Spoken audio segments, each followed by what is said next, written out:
आप लोगों को ये समझ में आता है कि पब्लिक को कितना बेवकूफ़ बनाती है ये सारी कंपनियां। लोगों को पता नहीं, हर चीज में जो 250 ml का कोको कोला है वो 200 ml कर दिया। इस चीज में थोड़ी थोड़ी बारीकी से थोड़ी कम कंपनी थोड़ी कम, उसके बावजूद पैसा उतना ही ले रही है, मटेरियल कम कर दे रही है। जनवरी 2025 में ज़ेप्टो की एंड्रॉइड ऐप पर 1 किलो प्याज 43 रुपीज में मिल रहे थे। वहीं आईफोन पर इनका रेट 57 रुपीज पर किलो था। 500 ग्राम अंगूर आईफोन पर 146 रुपीज में मिल रहे थे, लेकिन एंड्रॉइड पर इनकी कीमत सिर्फ 65 रुपीज थी। मैगी के पैकेट का साइज घटकर 80 ग्राम से 55 ग्राम हो गया है। थम्स अप और कोका कोला की 20 रुपए में आने वाली छोटी बॉटल्स का साइज 250 ml से 200 ml हो गया है। लिटरली टॉयलेट पेपर का साइज भी छोटा हो रहा है। कंपनीज जानबूझकर ऐसे प्रोडक्ट्स बनाती हैं जो कुछ समय तक ही चले और फिर खराब हो जाए, इवन दो उनके पास टेक्नोलॉजी है बेहतर प्रोडक्ट्स को बनाने की। यानी कि एक तो एक कंपनीज आपके फोन को जबरदस्ती स्लो कर रही है और दूसरा बता भी नहीं रही कंज्यूमर्स को कि सॉफ्टवेयर अपडेट करने से फोन स्लो हो जाएगा। Oppo, Vivo, Realme, one plus और IQOO जैसे ब्रांड्स को तो चाइना की एक ही कंपनी BBK इलेक्ट्रॉनिक्स ओन करती है। नमस्कार दोस्तों, कल्पना कीजिए रात के 11:30 बज रहे हैं और आप घर से बाहर हैं। आपको घर लौटना है लेकिन कोई पब्लिक ट्रांसपोर्ट, बस या मेट्रो अवेलेबल नहीं है। आपके फोन की बैटरी सिर्फ 5% बची है, तो आप जल्दी से अपना फोन खोलते हैं टैक्सी बुक कराने के लिए एक ऐप के जरिए। उम्मीद यह है कि ये ऐप आपके लिए टैक्सी बुक करा देगी और आप जल्दी से घर पहुंच जाएंगे। लेकिन जैसे ही आप इस ऐप को खोलते हैं आपके होश उड़ जाते हैं। प्राइजेस नॉर्मल से दुगने हैं। शायद आप सोचते हो कि ये सर्ज प्राइसिंग है क्योंकि इस वक्त कम ड्राइवर्स अवेलेबल हैं और डिमांड ज्यादा है। लेकिन प्रॉब्लम यह है कि आपके पास ज्यादा टाइम नहीं है सोचने के लिए, क्योंकि अब आपके फोन में सिर्फ 3% बैटरी बची है। इसलिए आप जल्दी से दुगने प्राइजेस पर टैक्सी बुक कराकर घर पहुंच जाते हैं। अब कैसा लगेगा सुनकर अगर मैं आपसे कहूं ये सर्ज प्राइसिंग नहीं थी। इस ऐप को असल में पता था कि आपके फोन में कम बैटरी बची है, इसलिए ऐप ने आपके लिए प्राइजेस बढ़ा दिए थे। बेल्जियम के एक अखबार ने 2023 में एक स्टडी करी थी जिसमें उन्होंने 2 फोन से लिए। एक फोन का बैटरी लेवल 12% पर था, दूसरे का बैटरी लेवल 84% पर था। दोनों फोन्स में उबर की ऐप खोली और सेम लोकेशन से टैक्सी ऑर्डर करने की कोशिश करी। प्राइजेस कंपेयर किए तो पता चला कि हमेशा 12% बैटरी वाले फोन पर उबर ज्यादा किराया चार्ज कर रहा था। हालांकि उबर ने इस चीज को डिनाई किया है कि ये कंपनी ऐसा नहीं करती, लेकिन 2016 में NPR को दिए गए एक इंटरव्यू में उबर के head of economic research Keith chain ने कहा था कि उबर को पता चला है कि अगर फोन की बैटरी खत्म होने वाली हो तो लोग ज्यादा पैसे देने को तैयार होते हैं, और उबर की ऐप को पता होता है कि आपके फोन में बैटरी कितनी है। हालांकि इन्होंने भी कहा था कि उबर इस इंफॉर्मेशन से प्राइजेस सेट नहीं करता, लेकिन बार बार ऐसे क्लेम्स देखने को मिले हैं कि एक्चुअली में उबर ऐसा करता है। जनवरी 2025 में इंजीनियर हब के फाउंडर ऋषभ सिंह ने एक एक्सपेरिमेंट किया और इन्होंने भी पाया कि लो बैटरी लेवल्स पर उबर कैब बुक करने के लिए लगातार ज्यादा पैसे मांग रहा था। इसके अलावा ऐसी ऐप्स पर एक और बड़ा आरोप लगता है कि ये आईफोन यूजर्स से एंड्रॉइड यूजर्स के मुकाबले ज्यादा पैसे मांगते हैं सेम ही चीज के। इस ट्वीट को देखिए, ज़ेप्टो पर भी यही करने का आरोप लगा है। हरी शिमला मिर्च जो एंड्रॉइड फोन पर 21 रुपए में मिल रही है, आईफोन पर उसके लिए 107 रुपए मांगे जा रहे हैं। इस तरीके के इंसिडेंट्स पिछले कुछ सालों से लगातार बढ़ते जा रहे हैं, जहां पर कंपनीज ये अजीबोगरीब तरीके अपना रही हैं कस्टमर्स को लूटने के और बेवकूफ बनाने के। ये सिर्फ किसी एक प्रोडक्ट या एक सर्विस की बात नहीं है। कंपनीज ये बड़े स्केल पर ऐसा कर रही हैं और सिस्टमैटिकली ऐसा कर रही हैं। आइए आज के वीडियो में इस मुद्दे को गहराई से समझते हैं और जानते हैं 5 ऐसे तरीके जिनका कंपनीज इस्तेमाल कर रही हैं आप लोगों को बेवकूफ बनाने के लिए।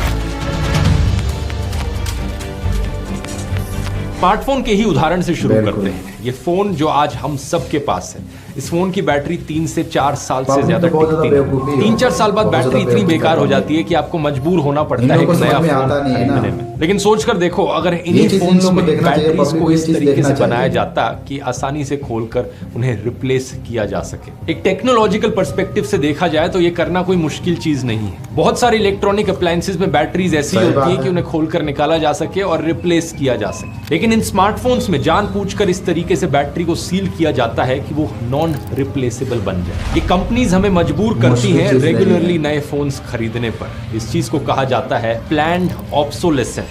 सही बात है। कंपनीज जानबूझकर ऐसे प्रोडक्ट्स बनाती हैं जो कुछ समय तक ही चले और फिर खराब हो जाए, इवन दो उनके पास टेक्नोलॉजी है बेहतर प्रोडक्ट्स को बनाने की। जैसे कि काफी समय से कस्टमर्स ने आरोप लगाया है कि एप्पल अपने आईफोन्स को स्लो कर देता है ताकि लोग नया आईफोन खरीदें। 2018 में इटली की कंपटीशन अथॉरिटी ने एक इन्वेस्टिगेशन की जिसमें सामने आया कि कुछ सॉफ्टवेयर अपडेट्स के बाद स्मार्टफोन्स की परफॉर्मेंस खराब हो जाती है। इन्होंने इसके बाद एप्पल पर 1 करोड़ यूरोस का और सैमसंग पर 50 लाख यूरोस का फाइन भी लगाया। इस इन्वेस्टिगेशन के दौरान यह पाया गया कि जब इन कंपनीज के नए सॉफ्टवेयर अपडेट्स आते हैं तो वो नए सॉफ्टवेयर अपडेट्स पुराने फोन्स को जानबूझकर स्लो कर देते हैं। 2020 में फ्रांस ने भी एप्पल पर कंज्यूमर्स को बताए बिना पुराने फोन्स को स्लो करने के लिए 2.5 करोड़ यूरोस का फाइन लगाया। यानी कि एक तो एक कंपनीज आपके फोन को जबरदस्ती स्लो कर रही है और दूसरा बता भी नहीं रही कंज्यूमर्स को कि सॉफ्टवेयर अपडेट करने से फोन स्लो हो जाएगा। एप्पल ने खुद भी इस बात को स्वीकार किया कि पुराना होने पर कुछ आईफोन मॉडल्स को स्लो किया जाता है, लेकिन उन्होंने बहाना दिया कि ये सिर्फ इसलिए किया जाता है क्योंकि पुराना होने पर फोन की बैटरी परफॉर्मेंस खराब हो जाती है और उनके अनएक्सपेक्टेडली बंद होने के चांसेस बढ़ जाते हैं। अब सवाल ये कि अगर ऐसा होता है तो फोन में रिप्लेसेबल बैटरी क्यों नहीं बना देते, बैटरी रिप्लेस करने के ऑप्शन क्यों नहीं देते आसानी से। पिछले साल की इस खबर को देखिए, अमेरिका में एप्पल को बकायदा पैसे पे करने पड़े कस्टमर्स को वापस इन इश्यूज की वजह से।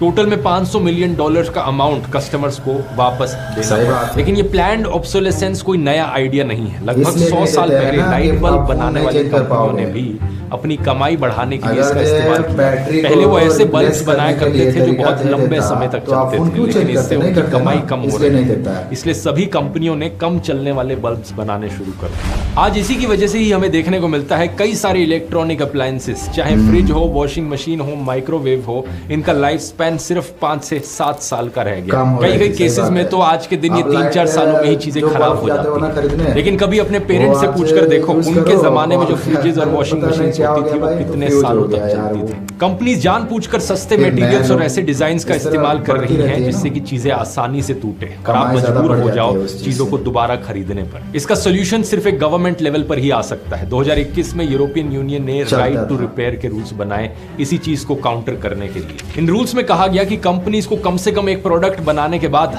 10 सालों तक उस प्रोडक्ट के रिप्लेसमेंट पार्ट्स रखने पड़ेंगे। इसके अलावा किसी भी प्रोडक्ट को खुद से रिपेयर करना आसान होना चाहिए। जो स्क्रूज उसमें इस्तेमाल किए जा रहे हैं, जो अलग अलग स्पेयर पार्ट्स उसमें इस्तेमाल किए जा रहे हैं, वो ऐसे हों जो कॉमनली अवेलेबल हों और यूनिवर्सल हों। इसी कानून की वजह से एप्पल ने भी आईफोन 15 से USB-C चार्जर का इस्तेमाल करना शुरू कर दिया। वही चार्जर जो एंड्रॉइड फोन्स पर भी इस्तेमाल किया जाता है कि एक यूनिवर्सल चार्जर होना चाहिए। इससे पहले एप्पल चार्जिंग के लिए लाइटनिंग कनेक्टर का इस्तेमाल करता था जो उन्होंने खुद बनाया था। तो अगर किसी की चार्जिंग केबल खराब हो जाए तो सिर्फ एप्पल से ही जाकर आप इस चार्जिंग केबल को खरीद सकते हो। दूसरी टैक्टिक आती है यहाँ पर श्रिंकफ्लेशन की। 2021 में पार्ले जी का जो 10 रुपए का पैकेट था उसमें 140 ग्राम के बिस्किट्स आते थे। 2022 में यही 10 रुपए के पैकेट में सिर्फ 110 ग्राम बिस्किट्स रह गए। जब कई सालों पहले ये पैकेट शुरू हुआ था इसमें 250 ग्राम बिस्किट्स आया करते थे। इसी चीज को श्रिंकफ्लेशन कहा जाता है। टाइम के साथ साथ कंपनियां प्राइस को नहीं बढ़ाएंगी लेकिन अपने प्रोडक्ट का साइज छोटा करती जाएंगी। मैगी के पैकेट का साइज घटकर 80 ग्राम से 55 ग्राम हो गया है। थम्स अप और कोका कोला की 20 रुपए में आने वाली छोटी बॉटल्स का साइज 250 ml से 200 ml हो गया है। इस चीज पर कई सारे मीम्स भी बनते हैं, जैसे कि ये देखो बिग मैक जो 2004 में आता था और 2024 में जो बिग मैक का साइज रह गया। लेस के चिप्स में चिप्स गिनती के बच गए हैं और बाकी सिर्फ और सिर्फ हवा बिकती है। ये चीज नेचुरली भी टाइम के साथ साथ वैसे भी हो ही रही थी, लेकिन कोविड के बाद एक बड़ा ड्रास्टिक चेंज देखने को मिला है। 2022 में 3 महीने के अंदर अंदर 10 रुपए के विम साबुन का साइज 155 ग्राम से घटकर 135 ग्राम कर दिया। हल्दीराम की 10 रुपए की आलू भुजिया, इसमें पहले 55 ग्राम होता था, अब सिर्फ 42 ग्राम बचा है। पहले 1 रुपए की हाजमोला में 6 टैबलेट्स आती थी, अब सिर्फ 4 आती है।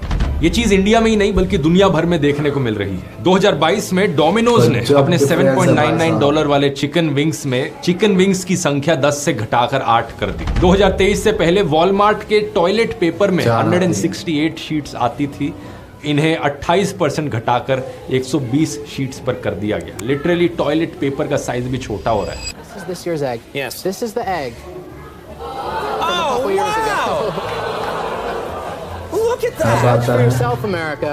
कई बार तो ये चीज इतने इनोवेटिव तरीके से की गई है कि कस्टमर को पता ही ना चले कि ये हुआ भी है। जैसे कि 2013 में जब कैडबरी ने डेयरी मिल्क बार का साइज 10% घटाया था, तो ऐसा नहीं कि उन्होंने जो स्क्वायर difference करते हैं एक चॉकलेट बार के वो कम कर दिए, उन्होंने उस स्क्वायर का साइज थोड़ा सा छोटा किया और पूरे चॉकलेट बार की थिकनेस कम कर दी। इसी तरह 2016 में जब टॉबलरॉन चॉकलेट ने अपने 400 ग्राम वजन को घटाकर 360 ग्राम किया, तो उन्होंने चॉकलेट के हर पीस के बीच में जो स्पेस थी उसे बढ़ा दिया। फिर आती है टैक्टिक बज़वर्ड्स मिसयूज करने की। जो भी शब्द ट्रेंड में चल रहे हैं उनका इस्तेमाल करो अपनी मार्केटिंग में और कस्टमर्स को उल्लू बनाओ। जैसे कि आज के दिन एआई शब्द बड़ा ट्रेंड में है, तो कंपनीज ने फोन से लेकर वॉशिंग मशीन तक में एआई जोड़ दिया। इसे एआई वॉशिंग भी कहा जाता है।